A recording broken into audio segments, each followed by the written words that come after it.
Ma, tama ka nga pala. Tama lahat ng mga sinabi mo sa akin noon. Mga payo, mga pangaral na pinabaon mo ngayon.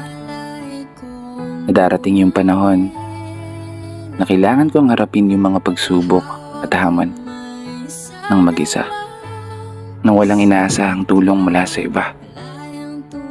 Salubungin ang hampas ng alon at tatagan ng mga paa, at palaging ipaalala sa sarili ang salitang, kaya ko pa.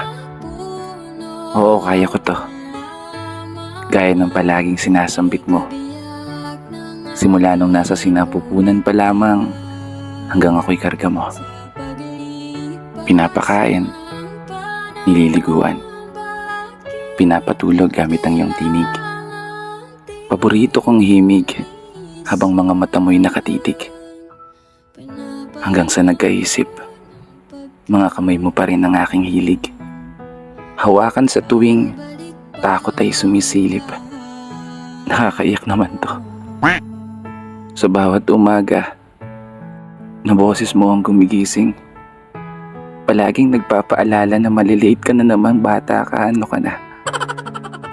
Ay, ikaw ang pinakamagaling na rapper na nakilala ko. Okay, balik tayo. Seryoso na. Ikaw nga pala yung nanay ko.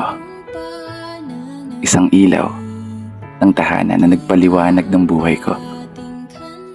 Ang bukod tanging babae na una at sobrang minamahal ko. Isang babae na habang buhay iingatan ko. Kaya sana ma, bagal-bagalan mo yung pagtanda mo ha. Pangako, ipapanalo ko to. Hindi ko na masyadong pakakahabaan na para rin sa'yo naman tong video na to. Kasi tama naman lahat talaga ng sinabi mo. Malayo na ako sa'yo. Malayo ka rin sa pamilya mo. Kasi kailangan mo magtrabaho para sa amin. At ako naman, kailangan kong maghanap buhay para sa magiging pamilya ko balang araw.